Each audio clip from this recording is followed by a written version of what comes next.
So tonight we have Professor Stephen Wallace from Edinburgh University, and he started off with an MChem, Master of Chemistry, at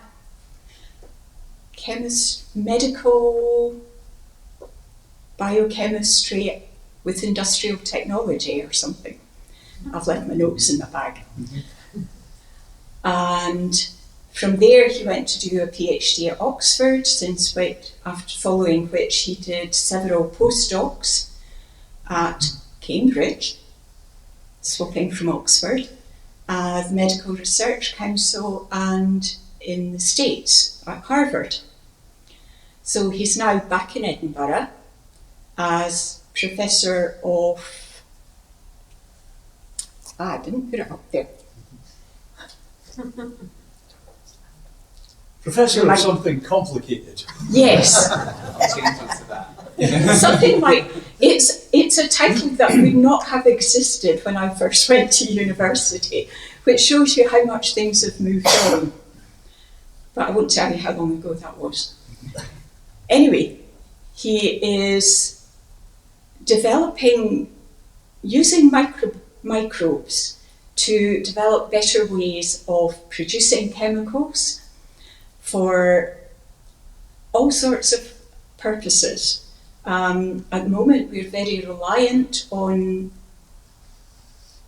petrochemicals, and various people, including Stephen, are well at the forefront in looking at alternative methods for doing this. So I'm going to hand over to him and stop burbling, and he will tell you much more about it. Now. But yeah, hi everyone, good evening. Thank you so much for coming along, especially, as was just said, it's a bit biblical outside, especially in the train coming over, it was a bit wild. No, I really appreciate you giving up your Friday evening to come and hear me talk, and hopefully I can give you an introduction to maybe a bit of an unusual field that's sort of evolving in the field of biology at the interface of chemistry at the moment. I'm currently at the University of Edinburgh. I am Professor of Chemical Biotechnology, which is sort of, the interface of using biology for industrial purposes and the sort of more historical interface with chemistry. So the title of my talk tonight is Building a Sustainable Future with Synthetic Biology, and I'm going to sort of unpick that for you this evening in bits and sort of then build it all back together to show you some examples of what we've been doing in this field over the last 8 years since I moved back to Scotland. I was thinking actually on the train on the way here tonight, I've never actually given a talk north of Edinburgh in 8 years, which is ridiculous, so this is great. Hopefully this is something that can happen more often. So yeah, rather than diving into the science in any sort of great level of detail to begin with, I want to start with a bit more of a general introduction to sort of why I do what I do in my research lab in Edinburgh. So thank you. Oh, this is amazing. This is good. So just to start off with tonight, I'd like you to maybe just take a second or two, maybe to just pinch an item of clothing that you're wearing right now, be that a t-shirt, shirt, a jacket, maybe the handbag that you brought with you this evening. And maybe just to take a couple of seconds to think about what you're holding in your hands. You would be right to think that these are materials, right? And you'd be right to think that these materials are made of molecules. But have you ever at any point sat down and thought about where these molecules come from? And a bit like mine, your clothing's probably a mixture of synthetic fibers and natural fibers. And these fibers look like this. This is nylon that constitutes, a huge proportion of many of the clothing that we own. You'd be right to think that your clothing contains molecules that look like this. This is a dye that's used to color pretty much, every item of clothing that we wear in most scenarios. But again, have you ever sat down to think about where these compounds or these molecules come from? And the fact of the matter is that they're made in factories that look like this. And they're made from this. Oil, fossil fuel, It's the same material that you put in your car. And it turns out that over 70% of the clothing that you're wearing right now is actually made directly from oil. The oil that we drill out of the ground, infamously in the northeast coast of Scotland, that we use to transport our cars, is the same natural feedstock that you're wearing right now in your clothing this evening. And it's for this reason that the clothing industry is a hugely polluting industrial sector currently, because it's widely sort of thought of or assumed that around about 60% of the clothing that you own today will end up in landfill within the next 5 years. So it's this reliance on fossil oil, the ubiquity of fossil oil within everything that we wear, combined with this sort of fast fashion, if you like, culture that we live in, where people buy too much, they don't wear them very often, and then they throw them away. And the resulting pollution that comes from that makes the clothing sector such a problem for us environmentally currently. By way of a second example, has anyone, maybe raise your hand if you've taken one of these today, be that a paracetamol, an ibuprofen, maybe you had an antacid after lunch, maybe you've been to the dentist and had an anesthetic, maybe you've been unfortunate enough to have been in hospital over the last couple of months and had a more serious medical treatment. Have you ever stopped to think about where these medicines come from? They come from oil. Again, it is the same material that you put in your car. And it turns out that 3/4 of all of the pharmaceuticals that we take as over-the-counter medications, at the pharmacy, or more serious medications that were prescribed when we're in, hospital or at the GP, 3/4 of these are derived directly from fossil oil. And this fact it's really fascinated me, during my career as a chemist. I started off as a chemist, and now I'm I don't really know what I am anymore. I'm a bit of a biologist, I'm a bit of a chemist. But it's really, really fascinated me for years now that, people don't really appreciate this sort of inherent addiction that our modern society has on fossil oil. It's been estimated that 93% of everything that we use on a daily basis is manufactured directly from fossil fuels. And this isn't just like an esoteric fact that I'm sort of here to tell you about this evening. This has massive both economic and environmental consequences for the way that we not only live our lives today, but the way that we will enable future generations to live their lives after us. And that is because fossil fuels are an infamously unsustainable and diminishing natural resource. We find a lot of it, but it's not going to be there forever. And it is running out at an alarming rate. It's pretty contested in my field right now when fossil fuels are going to diminish to a level whereby we cannot support our society at the level we want to today. But what is agreed upon in sort of academic circles right now is that is going to happen in a number of years that has 2 digits and not 3. And therefore this is going to be something that happens in the lifetime of our children and our grandchildren. And therefore, if we want to be developing technologies that decouple ourselves from this sort of insatiable thirst for fossil fuels that our society has, we need to be developing these technologies now if we're going to solve this problem in time. And solving this problem just cannot wait any longer. And just to reiterate that point a little bit further, the reason why this is a problem is because we use over 10 billion tons of fossil fuel globally every single year to make fuel to power transportation and to make all of these chemicals that we rely on every single day, from the jumper you're wearing, the handbag you're wearing, the paracetamol you took this morning, to the seats that you're sitting on right now, to the plastic cups that I've just been given here. Everything is derived from this fundamentally unsustainable natural resource that's running out. So my sort of question for you tonight at Curious Minds is, do our factories have to look like this? Maybe what if they didn't emit any maybe emissions at all? Maybe they didn't rely on fossil fuels anymore.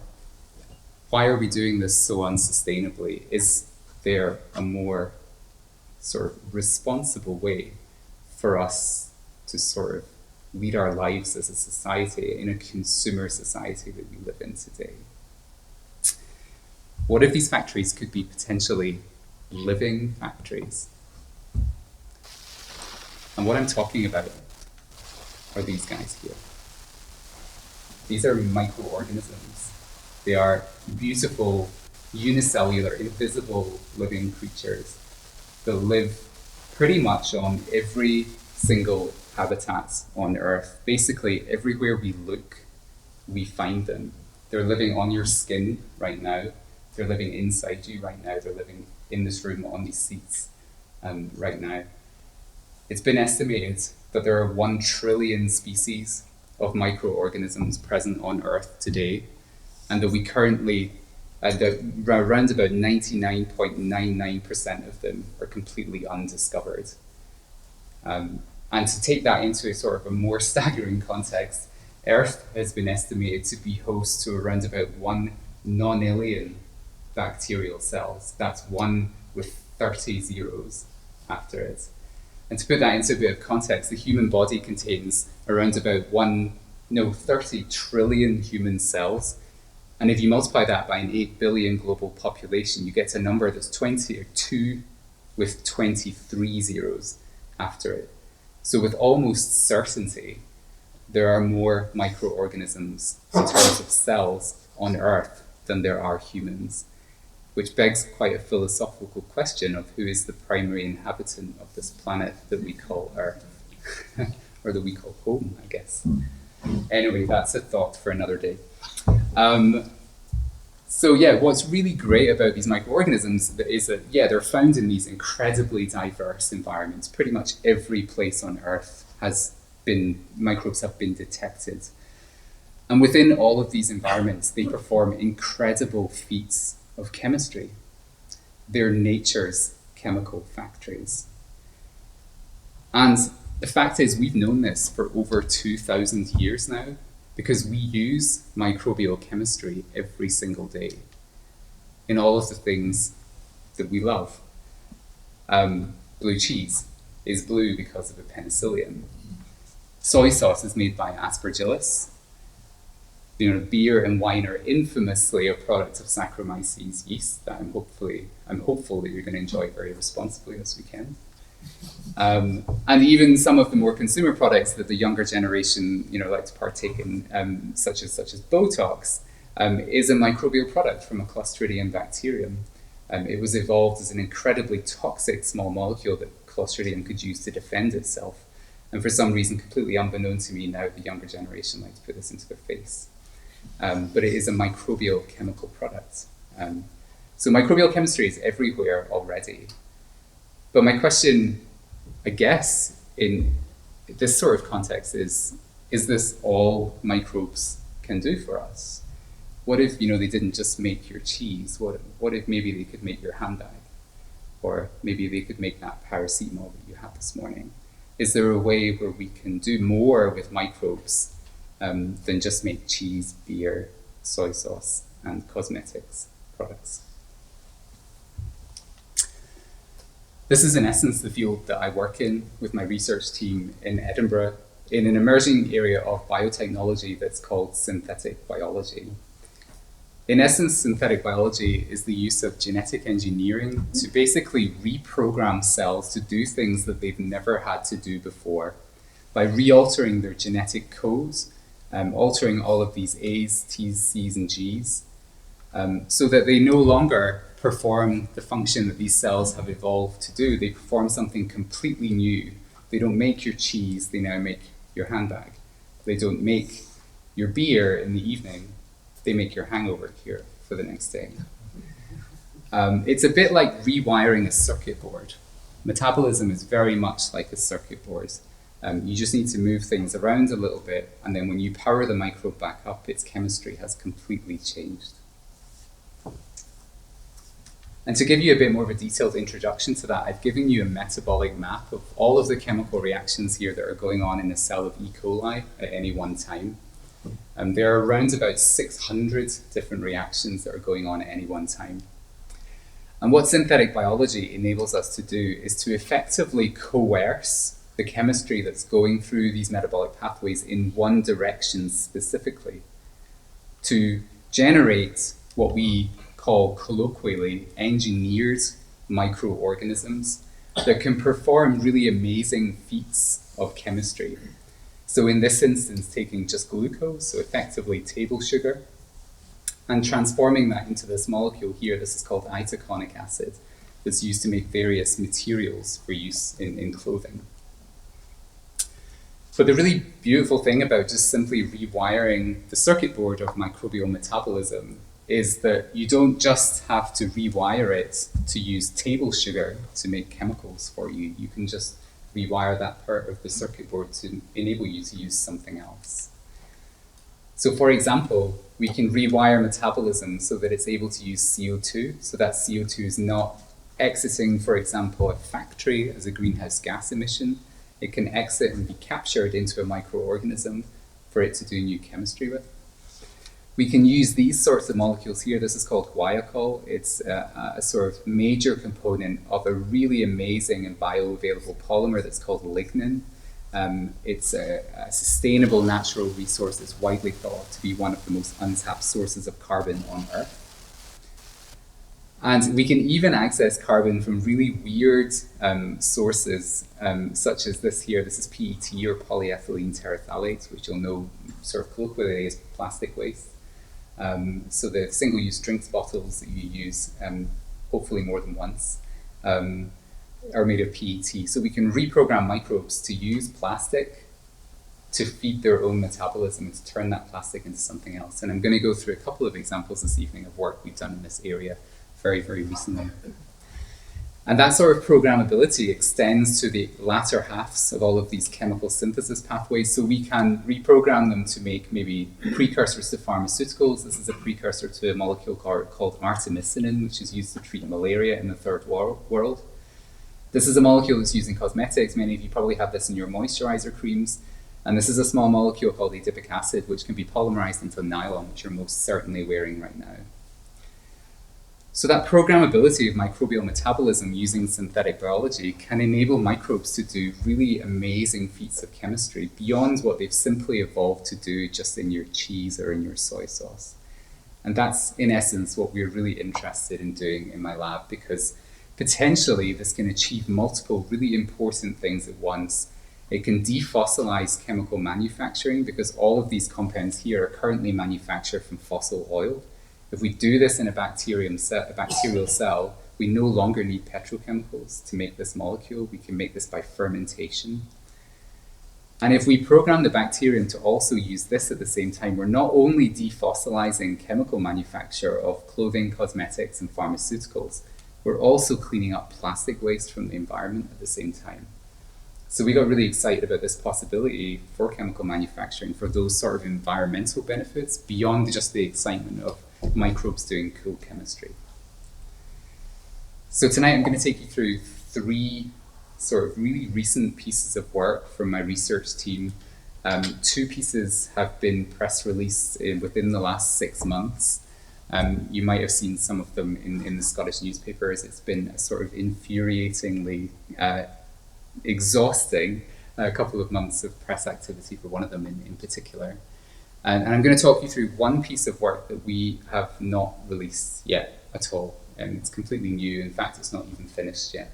And I've never talked about it at a conference before. So you're my guinea pigs for this evening, I'm afraid. So yeah, be harsh, be truthful in your feedback. I would really appreciate that.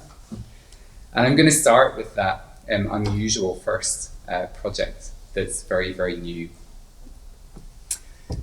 And it's focused on this, bread. I'm sure it's something that most of you have probably eaten today, right? It's central, I would say, to our modern society. But the UK has a huge problem with bread, because it turns out that we buy too much of it We don't use all of it. It goes off and we throw it away. And this happens in supermarkets, in our own homes, in cafes, in sandwich shops. And when you multiply that throughout the entire UK, it turns out that the UK wastes 24 million slices of bread a day, which is astounding. And they just get currently landfilled or burnt, incinerated, and thrown away. That problem amplifies even more astronomically when you think about bread waste globally. And it's been estimated that 20% of all the bread that is baked in the world is wasted, which to me just seems absolutely ludicrous. And the reason that we waste so much bread, so there's 20 million tons of this every single year globally in terms of mass. But the reason that this bread goes off is because of this, right? Because of this fungi called Aspergillus. And it turns out Aspergillus loves bread a bit more than we do, which for us as biologists is really interesting and quite exciting, because bread is going off because of microbial activity. Microbes love bread, so why are we throwing bread away or burning waste bread? Could we potentially use that microbial chemistry to turn maybe waste bread into something a bit more exciting than rubbish? So that's kind of the weird project we've been doing for the last 6 or 7 months. And what we've been doing with bread waste is using those enzymes that are found in the mold that grows on your bread when it goes off at home, and using synthetic biology to turn starch, or the glucose starch that comes from bread, into this chemical here, which is called styrene. Styrene is probably one of the most prolific petrochemicals in the world right now. It's used in a huge variety of products, one of them obviously being polystyrene for use in packaging and many other materials applications. It's used in pharmaceutical manufacturing, it's used in cosmetics, flavors and fragrancing manufacturing as well. And in all of these processes, it's currently exclusively derived from fossil fuels.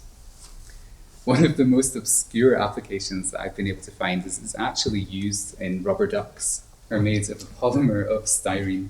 So if you ever find yourself having just a stale loaf of bread at home and you need a rubber duck, we absolutely have you covered. But just give me a couple of years. So what we did is, as I said, we took that enzyme from Aspergillus, we just scraped it off a piece of bread, we amplified out the gene from its genome, and we took that sequence and we put it into a laboratory strain of E. coli. And it started depolymerizing bread, and it gave itself glucose. Microbes love glucose, so then this glucose enters primary metabolism, and we can use this to make this chemical here. This is phenylalanine. It's one of the 20 proteogenic amino acids in pretty much all forms of life. And then we added 2 further enzymes to this bacterium. The first is this enzyme here that comes from plants, and the second enzyme here that comes from Saccharomyces cerevisiae that makes your beer. And when we take these 3 pieces of DNA encoding for these enzymes, and we put it into a laboratory strain of E. coli, that E. coli suddenly, when you power that E. coli up again and start growing it, it turns from being something that doesn't really do anything very interesting at all to something that can turn waste bread into rubber ducks, which is crazy. And I've given you a video to show you what this actually looks like. This is one of these reactions that was happening in our lab last week, and it looks absolutely disgusting. But what happens is my students, for some unknown reason to me, they like using naan bread. So we had just rammed a naan bread in the top of this flask here, and then the microbe starts eating it. It starts sort of slowly going down until it's made this sort of mush at the bottom here. The microbes start growing on the bread, and then you start making styrene, which just evaporates out of the flask here. This is exactly the reaction that happens in your stomach when you eat bread as well. In case that makes, I hope you haven't just had dinner. But anyway, this is the exact same chemistry. We're just using it to clean up waste bread and to use that waste bread to make something a bit more than just waste. So that's the first project that we've been working on over the last couple of months. The second project is, again, quite a disgusting one, unfortunately. Can anyone tell me what this is? Yeah, exactly. This is a fatberg. Does everyone know what a fatberg is? Yeah. That's amazing. I've spoken to the audiences, well, like group meetings about this before, and not many people do know what this is. Yeah, so these fatbergs are produced in the sewers in the UK. It's basically a solid agglomeration of fats, oils, and grease that come from domestic household cooking waste and other forms of greasy waste, including, unfortunately, human waste as well. And because of the way that the sewer systems are designed in the UK, they were made in the Victorian era, and they have very, very shallow gradients, and they're made usually of brickworks that have very rough edges and quite a lot of sort of uneven brickwork. So when these sewage streams flow very, very slowly, they catch on the end, or solids gradually build up on the outside edges of the sewer system, and over time that slowly grows into a mass that then envelops the entire sewer system. And obviously this blockage gets bigger and bigger and bigger the more sewage that flows down it, until it blocks the sewers, with the most obvious and unpleasant effects for the people who are upstream of that.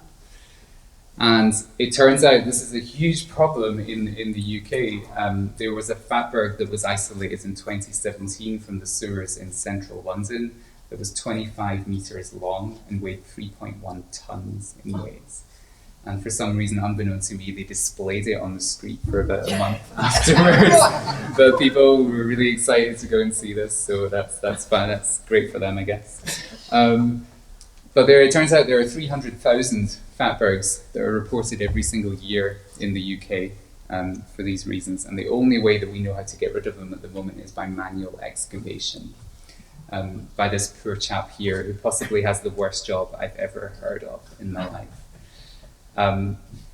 So yeah, a huge problem, not a particularly pleasant problem, but a problem that we were really interested in sort of thinking about and maybe potentially developing a solution to, that wasn't just involving this poor fella going down with his spade in 300,000 locations in the UK. So we got a sample of one of these fatbergs sent to our lab in Edinburgh, and I can confirm it's as absolutely horrendous as you would think it is in terms of smell. So we analysed what was in this fatberg sample, and it turns out it's predominantly composed of molecules that look like this. These are fatty acid molecules. In around about 80% composition, which was really unexpected for us. And what got us really excited about this molecule here is that microbes love fatty acids. They're really good at doing stuff with fatty acids because their membranes are made of fatty acids.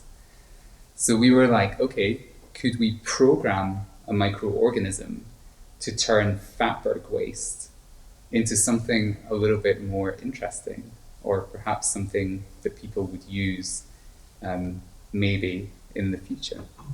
And the most ridiculous thing that we could come up with that turns out it works is perfumes. Yeah. So the molecule that we chose was the molecule that comes from pine trees. It's the pine scent that you get when you walk through the forest. And the scent that actually I remembered just yesterday that used to come from those magic trees that people hang in their car. I don't know if they do that anymore. They used to when I was a child. It's the exact same compound that smells like magic trees. So we were like, can we reprogram bacteria to basically make perfumes from fatbergs? And it turns out, I guess, this works. This is the molecule here, pinene, that trees make, and it smells really beautiful. So what we did is we took our E. coli strains, and it turns out E. coli have a really robust pathway for the degradation of fatty acids. They basically chop off 2 carbons at a time.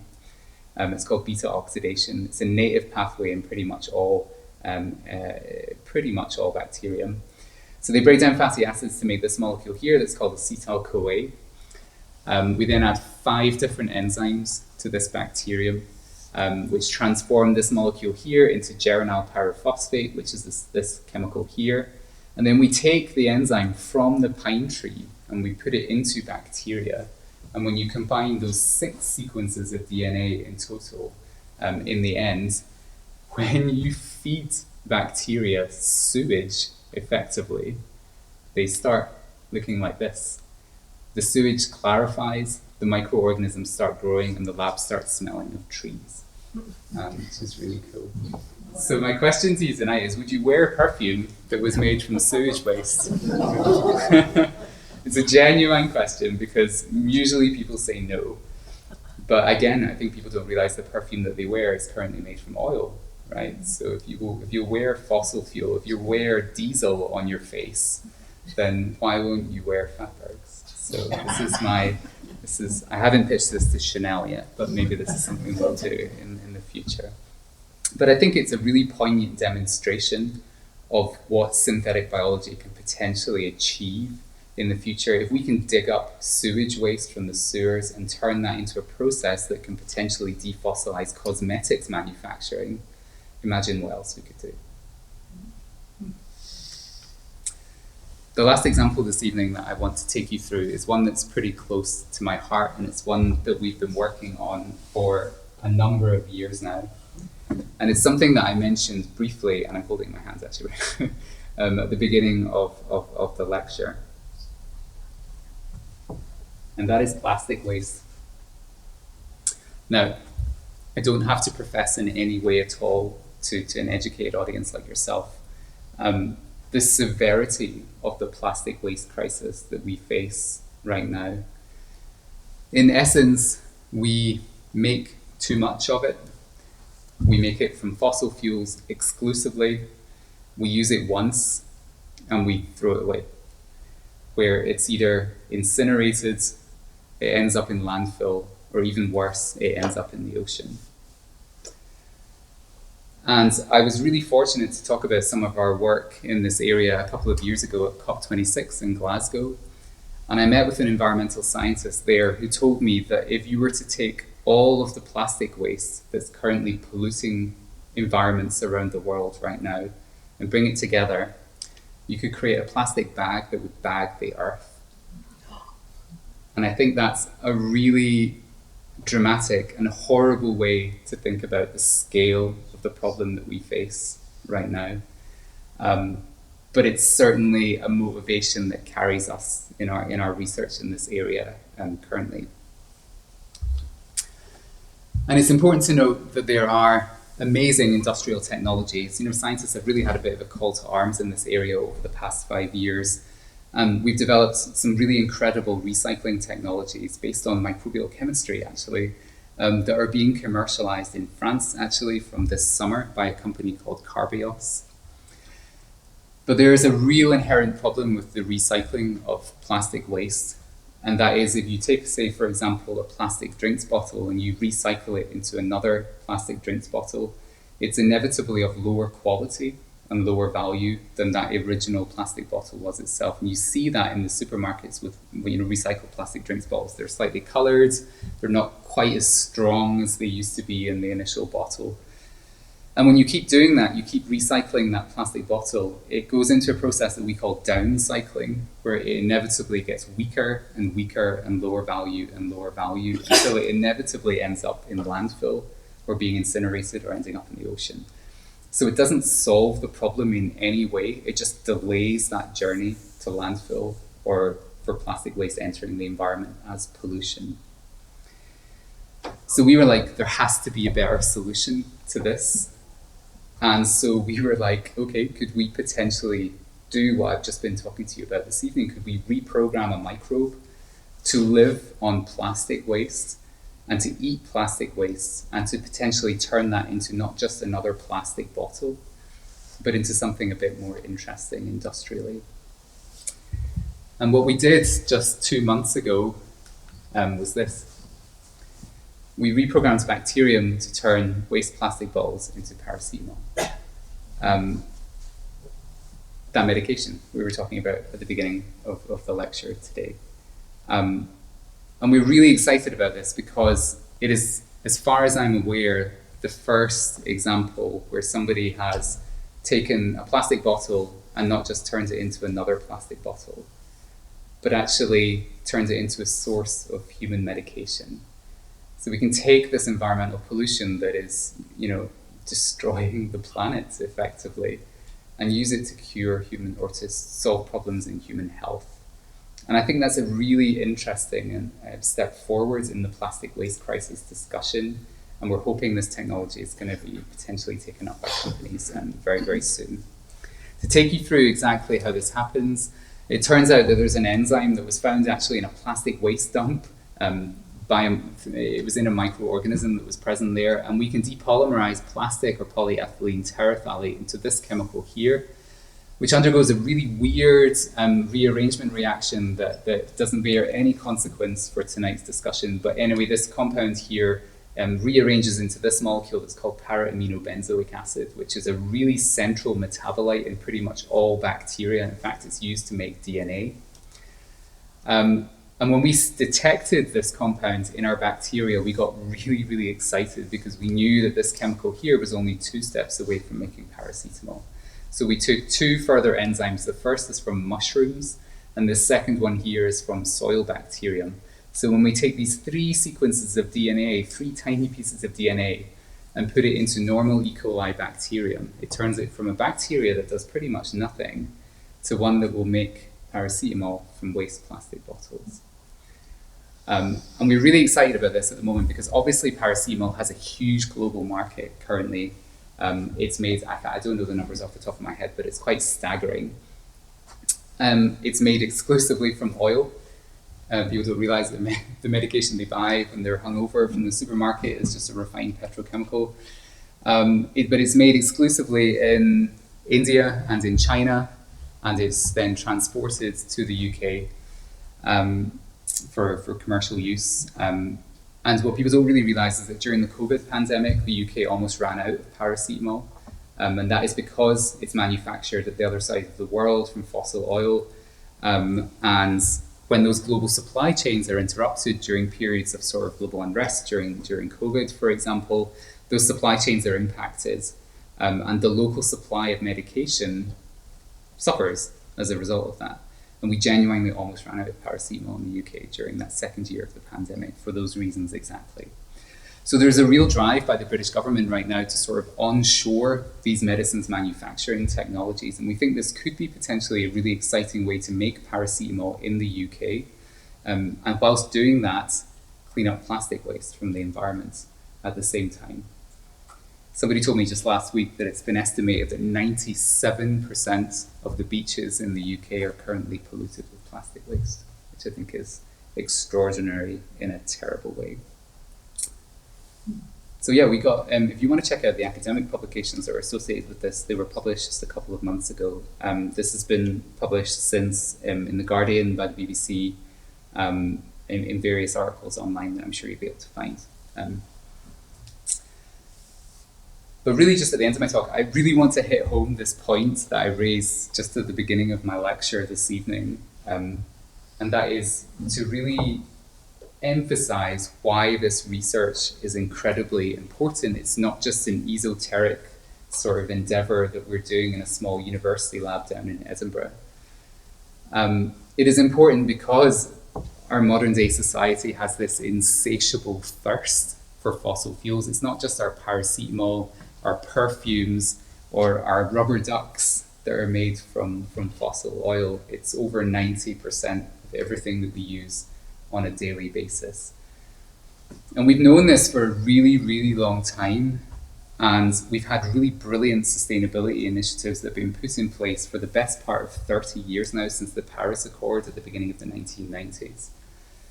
And as a result of those initiatives, many industries have started to pivot themselves away from this sole reliance or addiction to fossil carbon. But the chemical industry is the only sector whose use of fossil fuels is still increasing today, and it has never stopped increasing since the 1990s. And again, this is not just a practical consideration. This isn't just about getting the clothes that you want or the rubber ducks that you want whenever you want them. There are huge environmental consequences of these industrial chemical processes. The emissions that come from fossil chemical manufacturing are quite frankly unacceptable.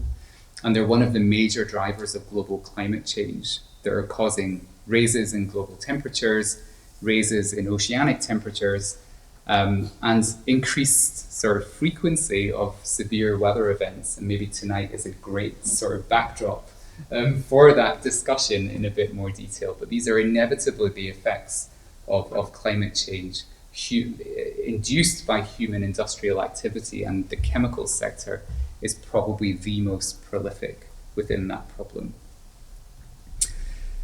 And it's not just an atmospheric climate discussion as well. As I mentioned, the pollution that this is bringing to sort of ecological habitats around the world is, again, unacceptable. I was speaking to a geologist about 6 months ago, and she was telling me that there is so much plastic waste in British beaches right now. The plastic has actually started to sediment onto geological rock surfaces. You can see this sort of teal color here is plastic waste. And what she was telling me, it's called plastic crust, this sediment here. And she was saying that geologists now think that a layer of plastic crust on a rock surface is going to be used as a geological marker of the time that we live in now for future generations. So we are going to be defined by a layer of plastic waste on rock surfaces for future generations, for millennia to come. And that's something that I'm incredibly ashamed of. And I think it's something we should all be motivated to do something about, absolutely, because it's individual activity beyond, esoteric scientific discoveries in university labs that will help reverse or help mitigate at least the effects of this pollution. And it is not all doom and gloom, I promise you. What I've shown here on this penultimate slide is carbon emissions from human-associated industrial activity over the past 50 years. And what you can see, certainly from when I was born in the late 1980s, we've never been able to get away from this positive upward trend of CO2 emissions into the atmosphere. And this has inevitably led to the changes in the climate that we've seen over this period as a result of climate change. I've certainly noticed this in my lifetime. It doesn't snow at Christmas really anymore. It's the way I always think about it. But there are blips in this data, for sure. You can see quite a dramatic drop here. And this dip here was, of course, during 2020 and 2021, during the COVID pandemic, when we were traveling less, industrial activity was sort of turned down a little bit, consumer demands went down. So if you were to take away anything positive from those horrible 2 years that we spent in lockdown, be it that if we dramatically change the way that we lead our lives, we can reverse the effects of climate change. And this is not something that scientists can solve in a laboratory or in a microbial factory, for example. This has to be the consumer who changes these habits and can change this effect globally. For not us, but generations that follow us as well. So if you remember anything from my talk tonight, be it not that you can turn bread into rubber ducks or sewage into magic trees, please be it that waste is not waste. Waste is carbon, and waste is therefore a resource. And be it that fossil carbon is fundamentally unsustainable and is wreaking havoc on the planet that we love and call home.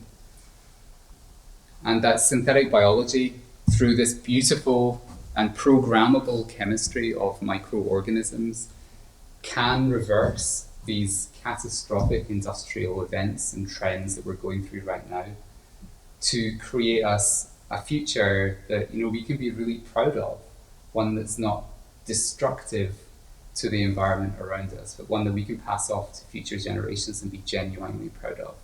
And that's what motivates me in my everyday work with my team in Edinburgh, and I hope that at least motivates you when you leave here this evening. Thank you.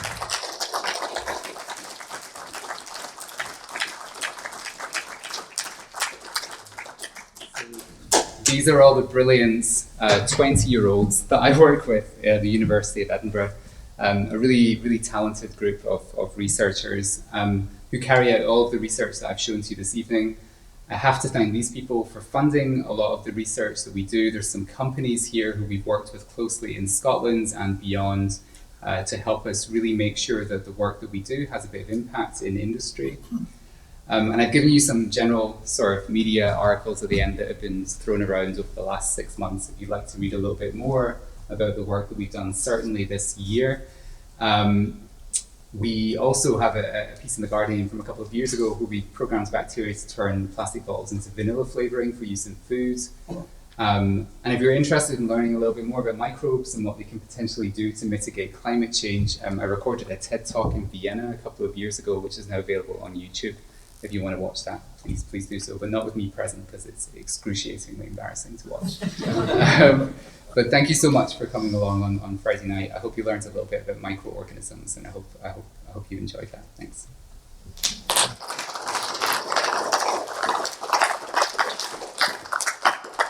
Questions for Stephen, please. I'd like to understand the process. Early on in your one of your early slides, what I can't understand is, do your team sit in a lab and actually create all these ideas and then try to find a home for them? Or is it a situation where, and I'd love to, I don't necessarily want to start on this government, but I'd love to have thought we have a government that has a plan for the future that says we need to solve this problem, this problem, this problem. What we'll do is we'll put a whole load of money into research, and we know just the guy who's actually got a team waiting to find out. Do people come along with the problem for a solution, or do you have a solution, your research team find a solution and say, okay, now we need to go and find somebody who recognises the problem? Yeah, we did a bit of both actually. So we work a lot with industry in the UK, and we spent years going around companies in the UK and asking them, okay, what waste do you make? And we got the ideas from fatbergs from that. Plastic waste came up a lot, obviously. And then we go to companies and say, primary, chemical manufacturers or perfume companies or clothing manufacturers, and say, okay, what do you make from fossil fuels? Would you like to do a more sustainable alternative? And we connect the two together. So we come up with the ideas based on an industrial demand at both ends. We create the pathways, but we do all this practical work as well. Yeah.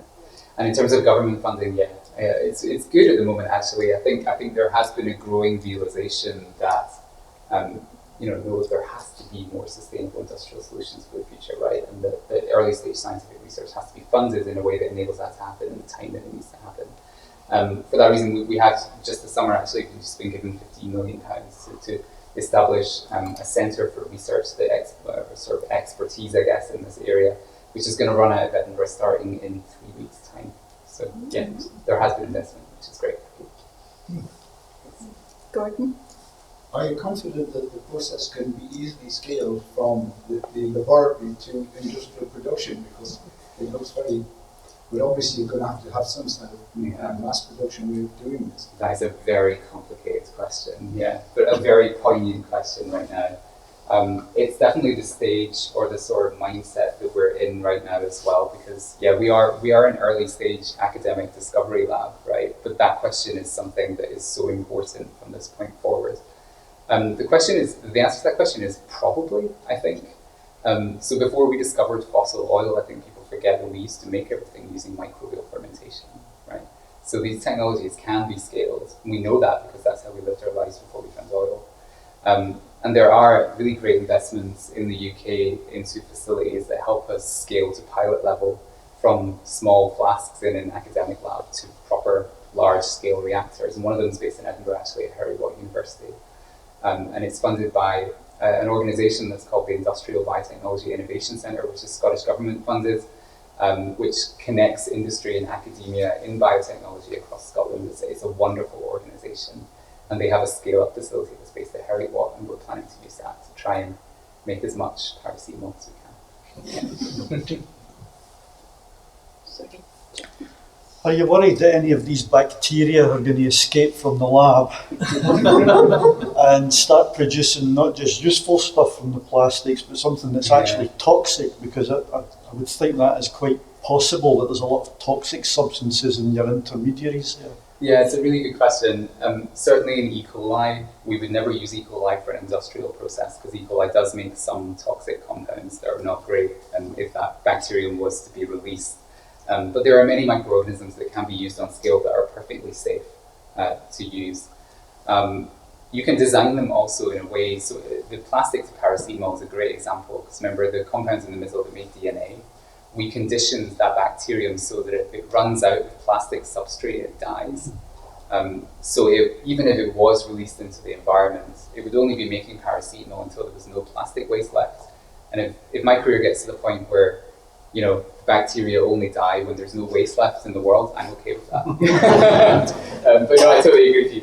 There is ways that we can design things that are called genetic kill switches into bacteria, so as soon as they exit the fermenter and they enter the environment, they die.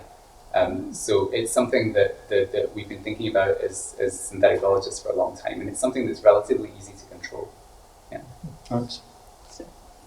How long does it take to get a plastic bottle to be a paracetamol? And do you need lots of them? I mean, what kind of quantities can you get out of a bottle? These questions are really good. Yeah, it takes about 24 hours. Gosh, that's not long at all. It's okay, right? And you get around about 2 tablets of paracetamol from 1 drinks bottle, just standards. Yeah. I thought you were going to tell me like 100 bottles for one person. Yeah. Yeah.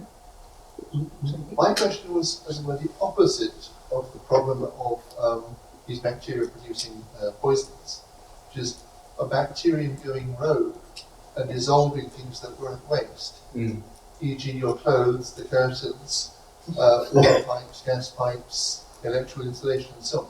Because a lot of our infrastructure depends on the fact that at the moment plastics don't degrade. Yeah, that's a really good point. I guess these industrial bacteria, I guess we would call them, when we were making paracetamol from waste plastic, would never be released at home, I guess, or you'd never be home brewing paracetamol. Although I love the idea of coming back from a bar with your drinks cup that you had your beer in and putting it on your bedside table, putting a bacterium in it, and it turns it into your hangover cure. Love that as an idea, but unfortunately I don't think that will happen. I don't think that would happen. I think the reasons why would be certainly, like, say for example the plastic bottle, you don't just spread your bacteria on top of that plastic bottle and it dissolves.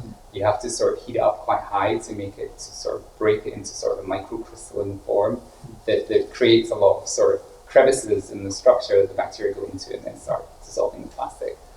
So I would never see that. The sort of hard plastics that you were talking about in your home, for example, would never be accessible to bacteria, even if they were somehow miraculously released at home.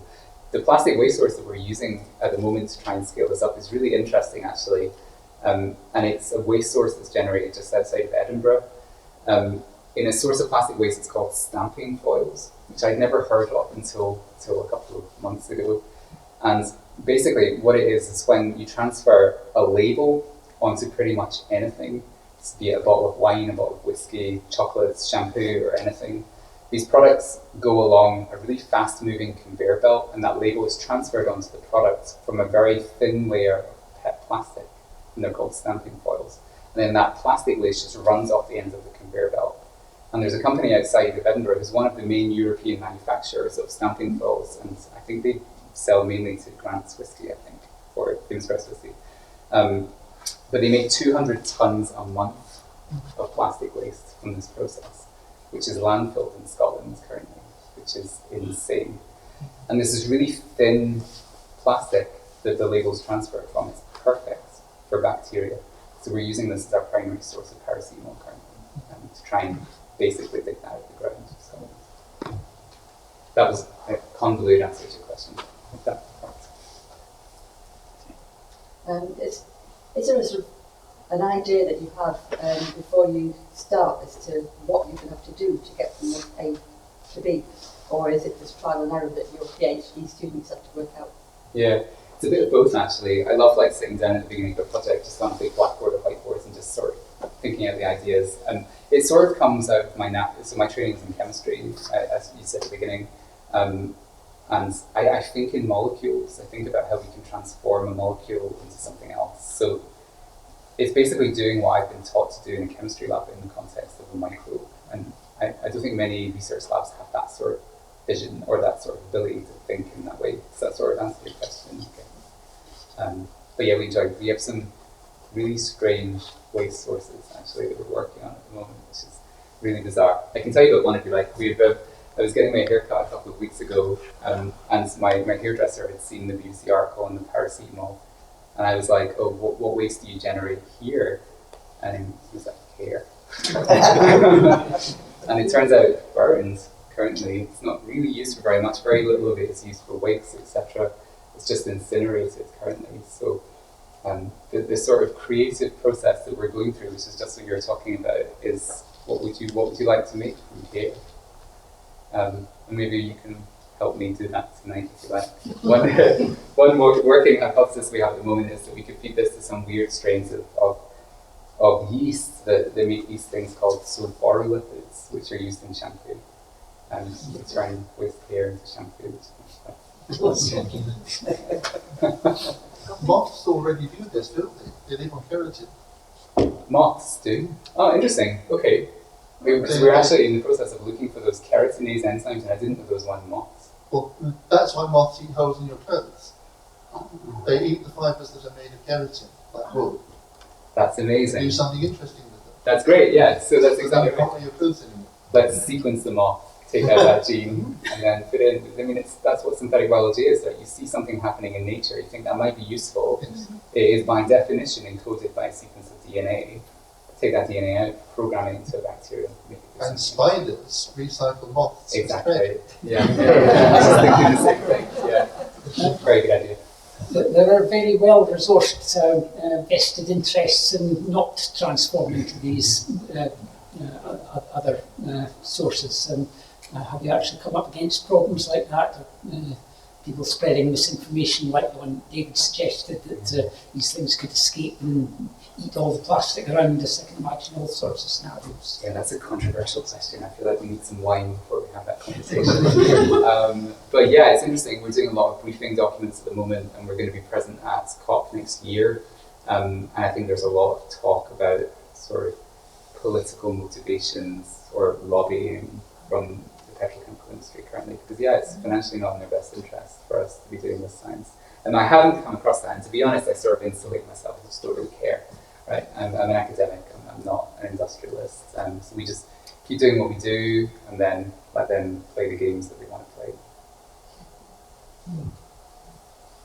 Teresa, I'm just following on that the nature's already done it for us. Isn't ambergris the whale's fatberg, in fact, which is used in the most expensive perfumes you can get, like Chanel 5? Yeah. Interesting. What's that called?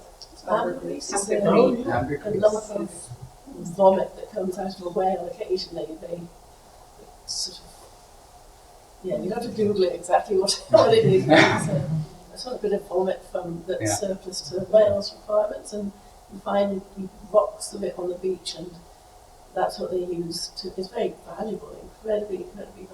That's amazing. It's been used very Amazing. No, you're absolutely right. I've read that too, yes. Yeah. Ambergris is used in oil ducts, isn't it? Crystallised in oil duct of the whale, I think. I'm going to Google this and there's a chemical that's called squalene that you'll see a lot in cosmetics nowadays, and that comes from shark's livers currently, and that is the way that we make it currently. And I think it's really difficult to make by chemical synthesis, so it can't even be petrochemically manufactured. It has to be harvested from dead sharks. But it can be made using biology. It's a lot of work. We haven't done any of it. There's certainly other labs who are working on making biosqualene. So would your products be considered to be vegan then? No, that's a really good question, yeah. More so than Chanel number 5. Yeah, exactly. Yeah, I think so, yeah.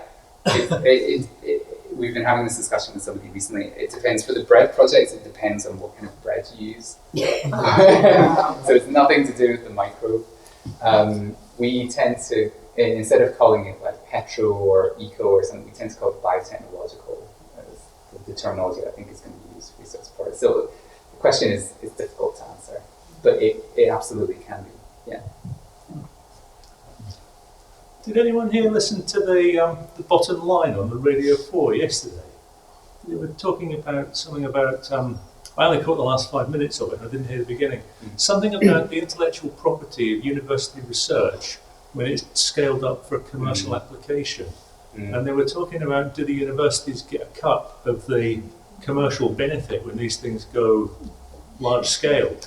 They were talking about one university team that had sold an idea of something for like 800 million. Yeah.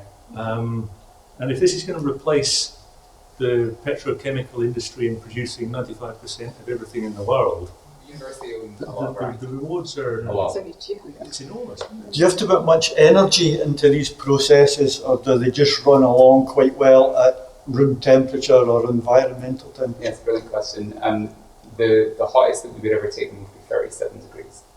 For styrene that uses for rubber ducts, it's, I think it's 800 degrees that it's done that chemical process. So you're not using huge amounts of energy to run these processes. Yeah, and we can tap into renewable electricity, especially in Scotland. So you're using E. coli, but you said there are other bacteria as well. Mm-hmm. Why is E. coli preferred one for research? Yeah. So yeah, as I sort of mentioned at the beginning, I guess the sort of primary aim of our research over the last 5 or 6 years has been just to show that this sort of work can be possible. And the quickest way to do that is in E. coli, for sure, just because the tools that are available to genetically reprogram bacteria are just much more advanced in E. coli than they are in pretty much any other microorganism. So being able to do this quickly and show that it could be possible E. coli was a no-brainer, for sure. But there are limitations of using E. coli at scale, for sure. So if you're using, but you said you wouldn't necessarily want to use that in an industrial scale. Yeah. So would you have to bioengineer some other microbes to get that desired result?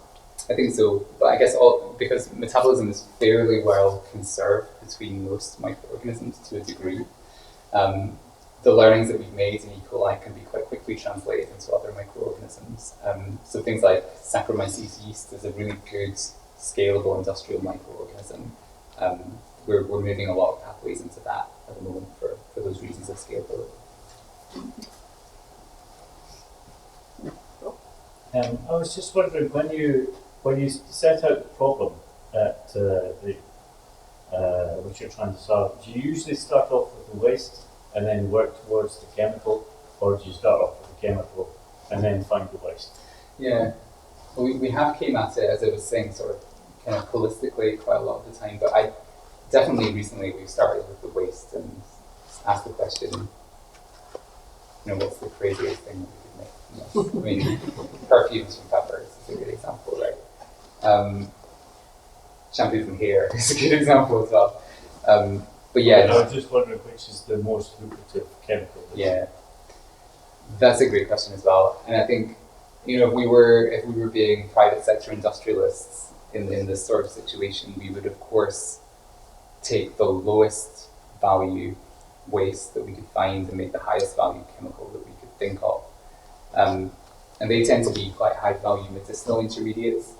It's actually a good example. We're actually about to release a study just before Christmas that's an extension of the paracetamol work that's taken plastic bottle waste and turned that into a treatment for Alzheimer's disease. So you can treat dementia now using plastic waste. And that is a much higher value compound. And a really good example of taking low value plastic waste into a high value pharmaceutical. So economically that makes a lot more sense, I think. Waste is really interesting actually because it's technically negative value. People will pay you to take it away because they pay other companies hundreds of thousands of pounds a year to take them away for them. So you actually earn money and then make something of value. So I think it's a really interesting economic sort of business model. Any more questions? You implied that Britain leads the world in fatbergs. Could we therefore lead the world in perfume? Yeah, maybe, yeah. Potentially. I genuinely think there's a lot of vested talent in the UK in this area of research, more so than any other sort of scientifically leading country in the world. Maybe second to the US until recently, for reasons I'm sure are obvious for those who read the news. So I think there is a real opportunity for the UK to get ahead in a technology that I think is inevitably going to be prolific industrially in the future because it has to be. Who's going to run it? in a way that can be so environmentally beneficial as well. I think it's a real opportunity. But what I mean is, are we unique in having fatbergs? You implied that our sewers are particularly good at making them. Yeah, that's a good question. Maybe I did sort of pitch that a little bit UK centric, but yeah, there are other countries have fatbergs as well. Oh, do they? Yeah. I don't know about the comparative numbers. That's a Google search I don't want to do. Yeah. From my memory of chemistry many years ago, in the cracking process when you're taking oil, the fuels were the lighter ones, which were in fact seen in some respects as byproducts of the main things. Yeah. I was wondering if the world is successful in reducing its dependence on fuels, does that mean that there's going to be an imbalance between a sort of surfeit of petrol being produced just simply because the chemical industry is still trying to use these things, but they're not being used for generating energy? That's an absolutely brilliant question I've never thought of before. Yeah, if we defossilize before oil runs out, what happens to all the oil byproducts that we currently use? I don't know. Yeah, maybe I definitely wouldn't see a sort of digital switch. I think one day where we switch to bio, it definitely would gradually. So I was meaning they can't stop making the lighter ones. If the Okay. chemical industries, you're still going to be producing them. Yeah, maybe you could like evolve or engineer a microbe to use those lighter fractions from the cracking process, so they could become a feedstock for microbes, and yeah, maybe that way feed into the bioeconomy as well. Yeah, it's I never thought about that before. There's more bioplastics these days. Would they be treated in the same way as petrochemical plastic waste? That's great. I think so. Yeah, they're obviously inherently more biodegradable by name, I guess. Allegedly. Yeah, exactly. I know. So the sort of ecological effects of them, especially over a longer period of time, are completely unstudied at the moment. So I think that, and I would be really surprised if they have no ecological effects, and then you get into very murky territory after that. Yeah. Any sort of bioplastics, if you've ever bought them as a consumer, they're just not the same quite yet, to be honest. I think the number of applications are going to be very, very limited. If somebody was able to come up with a way to make PET plastic using biology, that would completely solve the plastic waste crisis, because we could recycle, we could upcycle, and then it's completely defossilized. We don't need oil anymore. That would circularize PET. Certainly, as far as I'm aware, the field's never been able to do that yet. Okay, so any last question? It's like my PhD again. 11 out of 10 for your slides. They were great. Thank you. Okay, I'm going to ask Rob to do a vote of thanks, but before he does, while he's getting here, just remind people that this is being recorded, so if you want to watch it again, it will go up on the PSNS YouTube site. And the nature section had a talk on squirrels last week, and Teresa has some leaflets about squirrel recording. If you would like to do that, please pick up a leaflet on your way out. Okay, right. Good. When is the next talk? When is the next talk? 2 weeks. 2 weeks. 17th. 2 weeks. Good evening, everybody, and thanks for coming out on a windy night, especially Professor Wallace. I'm going to do the same. Thank you. So, and you're the first of our Curious Mind talks this year, and very befitting at the standard that we have, and these are fantastic talks. You may have seen some of the other in the area, and it certainly fits in very nicely, so thank you very much. Interestingly, last year we had several talks on recycling and plastics, for those who may remember that. I have to say, it reminds me, just before you're just a wee boy, of Doomwatch. Have you heard of Doomwatch? It was about a virus-eating plastic. Remember that, way back in the 1970s. So this is almost reality. It's 50 years ago. But a couple of sobering thoughts for me were, one, that if I've got gas, I'd take an oil product in a sense. I take something. And the scary one, and I didn't realise this, 93% of what we consume is oil-based. That is really scary, I think, but worth emphasising. Just from the very excellent talk that you gave, I've got one, starch to styrene. I've got poo to perfume. And I've got polythene to painkillers for alliterations. But you're right, the slides were fantastic.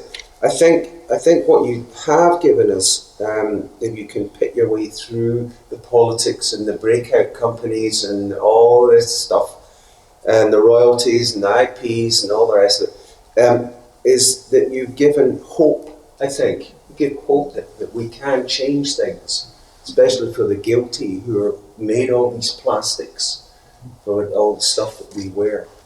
So sobering but very enlightening. Thank you very much, Professor Wallace, for that talk. Thank you.